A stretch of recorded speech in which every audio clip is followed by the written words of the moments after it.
Four armed robbers entered a bank in Argentina and took hostages. The police surrounded the place, and after several hours of negotiation, the robbers announced that they would surrender on the condition that the police bring them pizza. The pizza arrived, but the robbers suddenly cut off all communication with the police. The police decided to storm the bank, but inside the bank, there was no one but the hostages. When they went downstairs, they found the bank's vault looted, with no trace of the robbers or how they escaped. They found no hole in the ground or any exit they could have used. So the police turned their attention to the hostages, suspecting that the robbers might be hiding among them. Were the robbers really hiding among the hostages? Where did they go exactly? This is what we will find out in today's story. In 2006, the largest bank robbery in Argentina was carried out. A smart and complex operation beyond description. The robbers who carried out this operation were four. The first was the leader of the operation, named Fernando Araujo. The second was the engineer of the operation, named Sebastian Polyester. The third was the financier of the operation, named Beto Della Torre. The fourth was named Luis Selenos, nicknamed the Violent. There were also two people who helped them from the outside, but their identities were not revealed. The first was nicknamed the Doctor, and the second was nicknamed the Boy. The story begins with Fernando, the leader and mastermind of the operation. This man went to his psychiatrist one day and said to him, "I want to rob a bank." The doctor was surprised because he was speaking under the influence of hashish, as Fernando was always smoking and using hashish. The doctor said to him, "Okay, so where did this desire come from? Do you want money?" Fernando replied, "No, I don't need money, but you know me. I am an artist and I love art, and I feel that I can be part of this operation." The doctor told Fernando that he would connect him with the right people to help him with the operation. The first person was Beto Della Torre, whom we nicknamed the financier. Beto was a person with a criminal record and a gangster. Although he did not have direct experience with robberies, he had experience in the world of weapons. The leader Fernando and the doctor, this unknown person, went out together to meet Beto, the financier. When they met, they explained the idea to him, and Beto was excited to join them as soon as he heard the details. Fernando asked him, "Do you have the ability to finance the operation? We will need supplies." Beto replied, "Honestly, I don't have cash, but I have a truck that I can sell, and from its money, I can finance the operation." Thus, Beto became the third main member of the gang.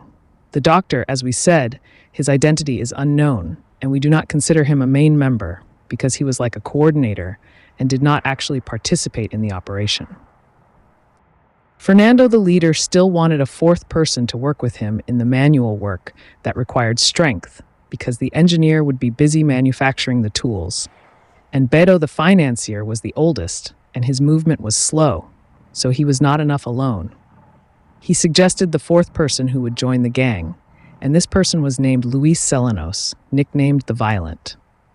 Luis was also a gangster and had a criminal record, and he had extensive experience in the field of robberies, having carried out many operations and been imprisoned for 15 years in one of the toughest prisons.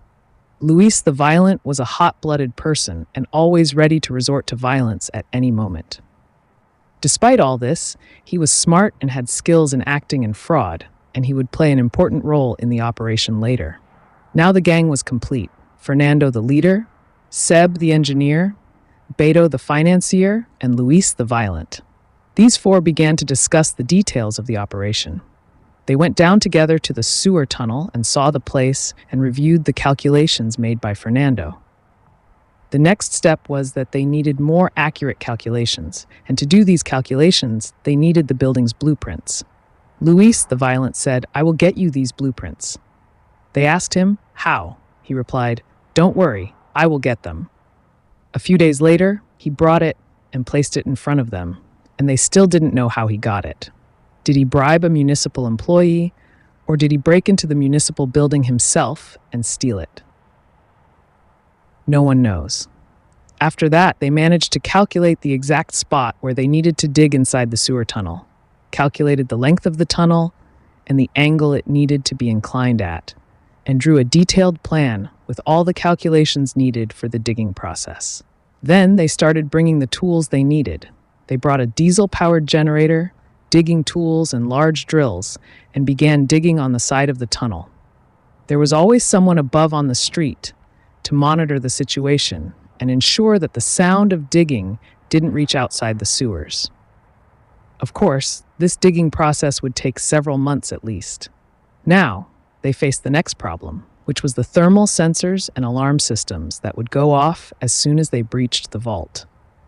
Fernando, the leader, coming from a technical background, began to conceptualize a suit that would hide their heat from the sensors. A suit made from sleeping bags used by campers and mountain climbers. He bought a thermal camera and started testing it to see if it could detect his body heat or not. But the idea of the suit was a bit scary. There was still a chance that the suit could fail, especially since they had to move a lot inside the vault, and they had tools and many things that the sensors could detect. The idea in general was not safe at all and had high risks. Fernando was frustrated with this issue and was always thinking about the safest way to enter the vault. Suddenly, one day, he had a crazy idea.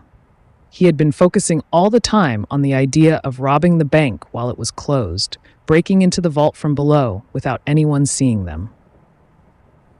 He had ruled out the idea of breaking into the bank with weapons because the police would quickly surround the place. The new idea that came to his mind was, why not combine the two methods, the tunnel digging method and the armed break-in method? The idea was that instead of using the tunnel to enter, they would use it to exit.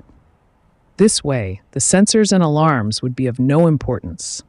The police would surround the place, but they would only surround it from the outside, having no idea that the thieves would escape from underground.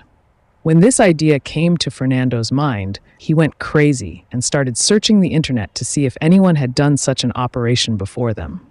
And he found no one. He thought he was the first person in the world to come up with this idea.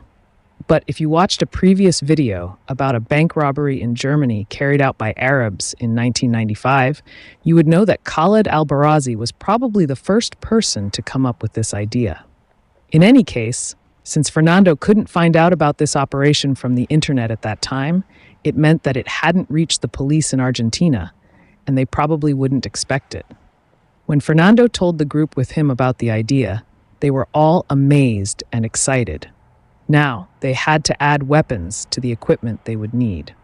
Beto, the financier, said he would take care of the weapons issue since he was a gangster and had experience in this field. But keep in mind one thing. The weapons they would use would have something special that we won't reveal until the end of the story. So keep this in mind and follow the story to its end to find out what this thing is. The whole process took about a year in total. During this year, they completed digging the tunnel and also built a small dam inside the sewer tunnel. The purpose of this dam was to raise the water level to a certain height because they intended to use small inflatable boats inside the tunnel. They knew that when they came out with the loot, they wouldn't be able to carry it on their legs with half their bodies submerged in sewer water. Their movement would be very slow. So they built this dam to raise the water level inside the tunnel and allow the boats to move easily. After that, they discussed the escape route. The initial idea was to escape towards the sewer outlet and exit from there. But then they said no, there was a high chance that the police, once they realized what was happening, would head to the outlet and could cut off their path. So they started studying the other route, which was the opposite direction of the outlet, and discovered that this direction was much better because it had hundreds of exits. These exits were sewer openings along the way, and they were located every 10 meters. After studying this opposite route, they identified a specific opening they would exit from. An opening about 200 meters away from the bank. They then decided they would bring a van and park it directly above this sewer opening, and in the floor of the van, they would make an opening, and this opening would be directly above the sewer opening, meaning they would come out of the sewer directly into the van without anyone seeing them. This was the first and only time the gang met Alicia, Beto the financier's wife. Keep this in mind because she will play an important role in the story later. After the gang finished modifying the car, They now needed to find a driver for it. This is where the second unknown person, known as the boy, came into play. This person's identity was as unknown as the doctor's. He was responsible for driving the car and waiting for them until they finished the operation. Everything was almost ready. The only thing left was that they needed a way to quickly open the safety deposit boxes inside the vault because there were hundreds of boxes, and they couldn't open them manually as it would take too long. So the engineer in Bakia created a hydraulic tool they called the cannon. The function of this tool was to break the locks of the safety deposit boxes in just 7 seconds per box, making it a crucial tool for the operation. Finally, after all these preparations and efforts, everything was completely ready. As you can see, this is the sewer tunnel they will enter with the boats, and this is the tunnel they dug that leads to the bank above. This is the bank vault that contains the boxes located in the basement of the bank building. About 200 meters away, this is the sewer opening they will exit from, and above it is the van with an open floor that they will use for the escape. The gang decided to carry out the operation on January 14, 2006. Baskin, the engineer, was the only one who entered through the sewer tunnel. Next to the dug tunnel opening were the small inflatable boats with the tools, including the cannon. Baskin then crawled through the dug tunnel until he reached the bank wall behind it and waited there until his colleagues gave him the signal. His colleagues, leader Fernando, financier Beto, and the violent Luis, met in front of the bank door. When they confirmed that everything was ready and everyone was in their position, they stormed the bank with their weapons raised. Immediately, they took the customers and employees inside the bank as hostages and ordered them to lie down with their faces on the ground. The bank guard, who was in the surveillance room, locked the door and immediately alerted the police. It only took a few minutes for the police patrols, which were close to the bank, to arrive. Here, Fernando began to execute a plan he had prepared in advance, which he called the Cuckoo Plan. The idea was to take one of the hostages and exit through the bank door, pretending to escape, but then quickly return to the bank after seeing the police surrounding the place. The purpose of this move was to deceive the police into thinking they intended to escape before they arrived. They even placed a dummy car in front of the bank as if it were their getaway car. But due to the police's quick response, their plan failed, and they became trapped inside the bank. Indeed, the Cuckoo Plan succeeded. When the operations commander arrived at the scene, the police informed him that the robbers had tried to escape through the door, but quickly returned to the bank when they saw the police surrounding the place. Here, the operations commander assumed that the robbers were trapped and had no other way out. Inside the bank, the robbers were in control of the situation, except for one thing: the guard who had locked himself in the surveillance room and was in direct contact with the police. If he saw them leaving the bank, he would immediately inform the police, and their plan would fail. So, they kept trying to negotiate with the guard. Luis the Violent told him that nothing would happen to him, but if he didn't open the door, things would get worse. The guard remained in his place and told them he wouldn't surrender no matter what they did. Here, Luis the Violent took one of the bank employees and put his weapon to her head, threatening the guard that if he didn't come out, he would kill her. The guard remained adamant that he wouldn't surrender, but the employee Luis was holding started crying, which was very bad for the guard because he knew her. The employee began pleading with the guard while crying, telling him to come out, saying she wanted to see her daughter again. Here, the guard couldn't ignore the situation and couldn't ignore her crying and pleading. So he told Luis the Violent, "Okay, I'll come out, but don't hurt anyone." The guard opened the door, placed his weapon on the table, and surrendered to the robbers. Then, Luis the Violent began to search him from head to toe, took his phone, and then told him to walk ahead of him. He escorted him to the bank door and told him to leave. The guard was surprised and asked to confirm, "Leave through the door?" Luis replied, "Yes, leave." So the guard left through the door with his hands raised towards the police and special forces surrounding the place. The operations commander asked the guard about the situation inside, and the guard told him he saw 3 armed robbers. They were holding about 30 hostages inside the bank. He also told him that they took his phone. Through the bank windows, the operations commander saw one of the masked robbers holding the phone and signaling to them from outside, as if to say, "Call the phone," which was the guard's phone. At the same time, Commander Fernando communicated with the engineer who was waiting in the tunnel outside the vault walls. Fernando told him to breach the wall, so Sebastian started digging from the outside and heard something moving on the other side. This sound was Fernando moving a filing cabinet exactly at the spot where Sebastian was digging through the wall. After the opening was made and Sebastian poked his head through, Fernando took a breath of relief because now it was certain that their tunnel connected to the bank. He told him that he was afraid they had dug in the wrong place.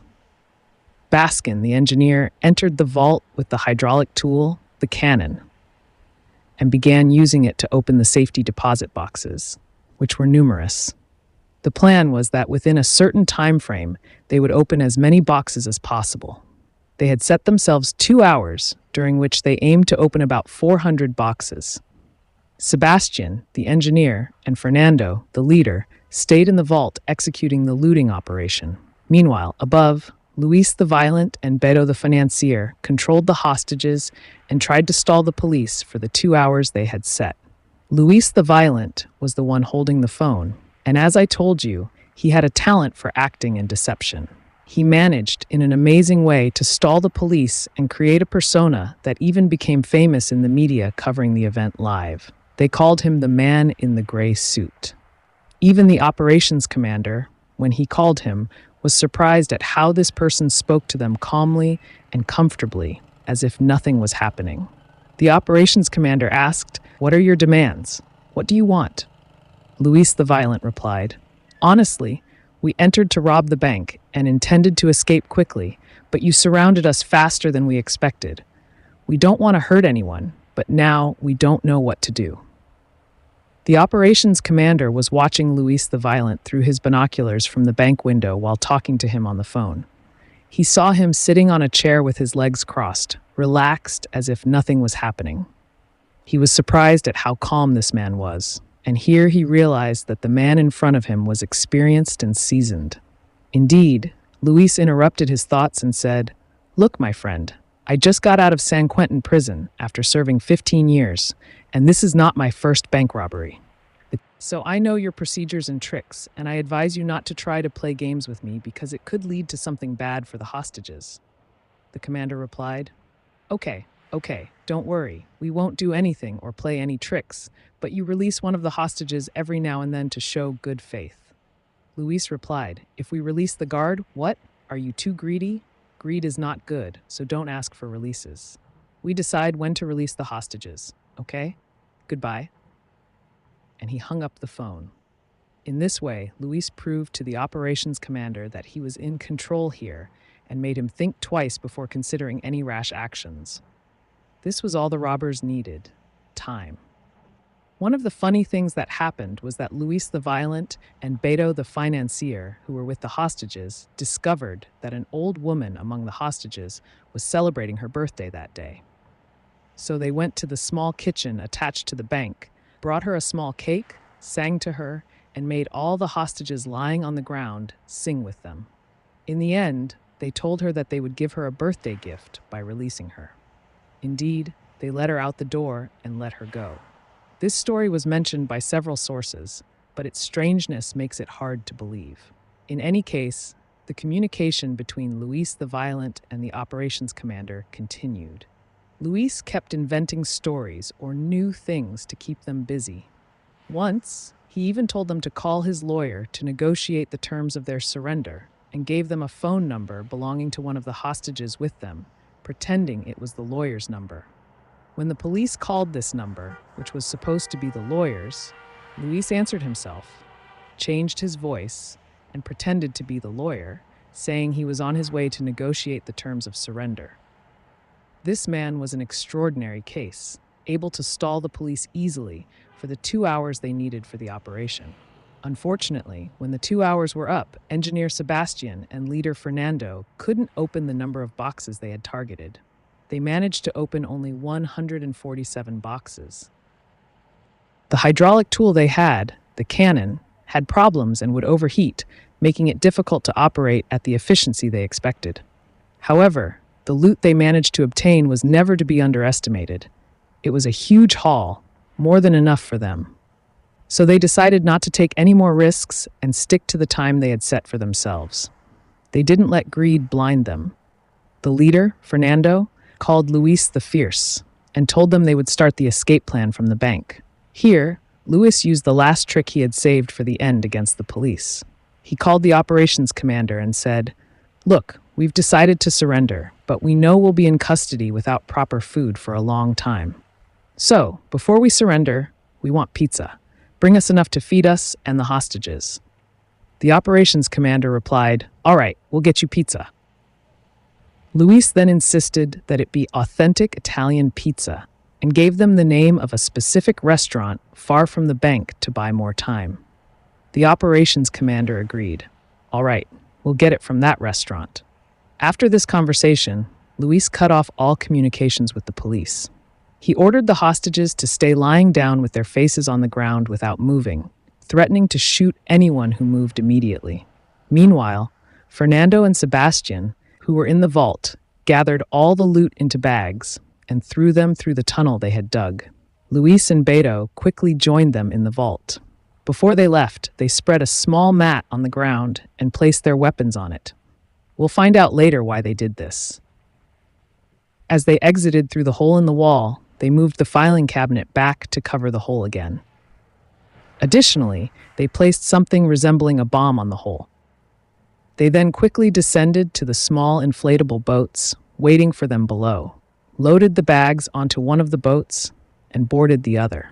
The two boats were tied together with a rope and moved directly through the sewer tunnel until they reached the exit. They took their loot bags with them and climbed the ladder. Above, a van and its driver were waiting for them. They loaded the bags through the hole in the van's floor, and the van barely fit them with the large amount of bags they had. They then drove off without anyone seeing them. They headed to the safe house they had prepared earlier. When they arrived, they drove the van into the garage and unloaded their loot bags.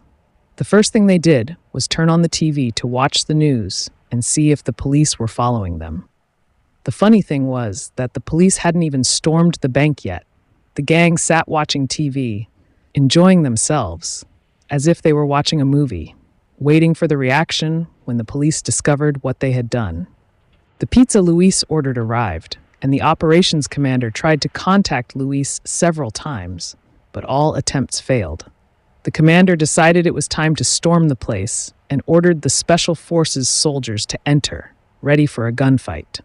But when they stormed the place, they found only the hostages lying on the ground. Since the thieves had hidden the hole in the wall before leaving, the police couldn't understand where they had gone or how they had escaped. They seriously assumed the thieves had hidden among the hostages somehow. When they took the hostages out of the bank, they treated them as detainees until they could confirm their identities. This scene you see in front of you is real. Finally, after a period of searching and inspecting, they discovered the hole behind the filing cabinet. But the problem was that there was something resembling a bomb in front of it. They had to call the bomb squad to examine it, which they later discovered was a fake bomb. All this was happening while the gang was relaxing at the safe house, watching TV and celebrating their victory. They then divided the loot among themselves without even counting it, just by sight, as counting would take too long. Their loot was a small mountain of money, gold, and jewelry, estimated to be worth $19 million. This operation was classified as the largest bank robbery in Argentina's history.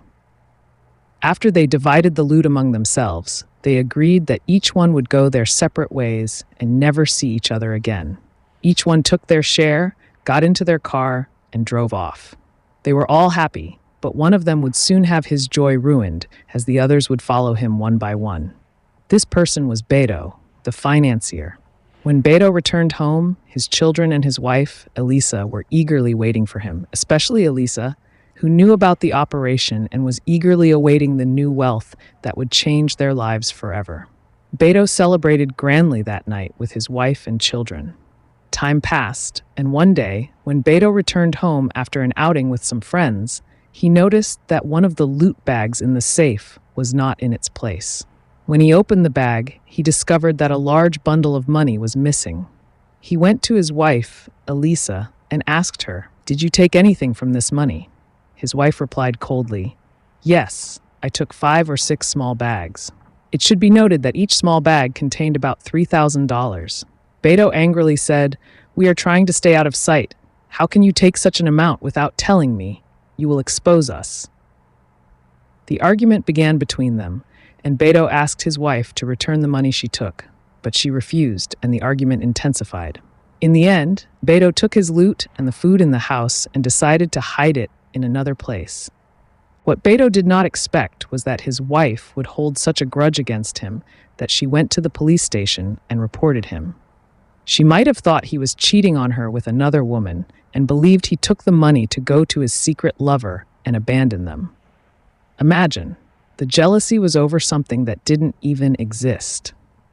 Because Beto didn't have a lover, he loved his family and would never go anywhere without them. There are many details about the events that happened afterward, but we won't mention them in detail because they are not important.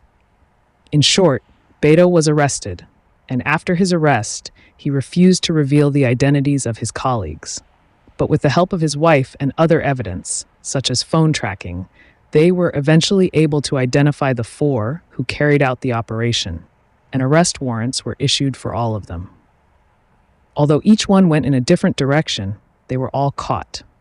Imagine, for example, Fernando, the leader, was hiding in a tent in a remote, isolated place, but the National Guard patrols managed to capture him. Luis, the violent one, even left Argentina entirely and went to Uruguay, his home country, but even there he was caught. And Chapito was the easiest one to catch. He was sitting at home.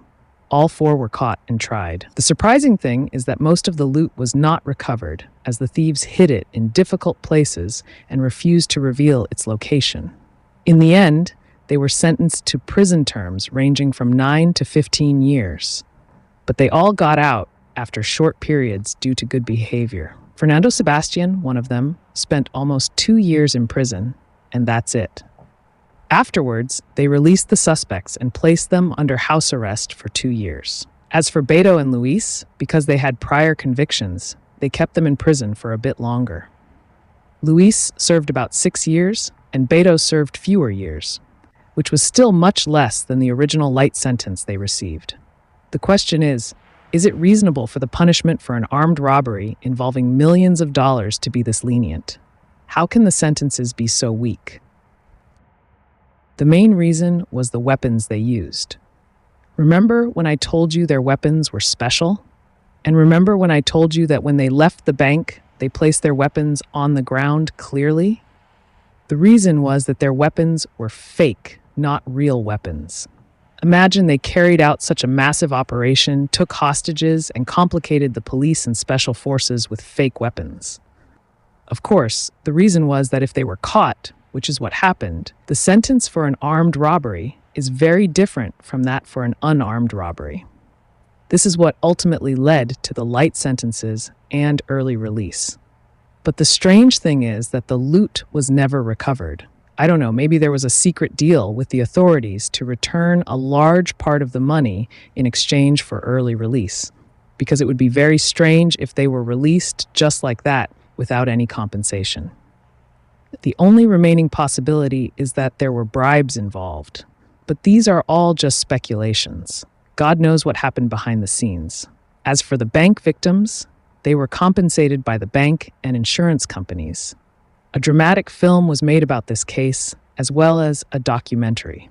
In the documentary, the 4 of them appear boasting about their operation as if they are living comfortably to this day.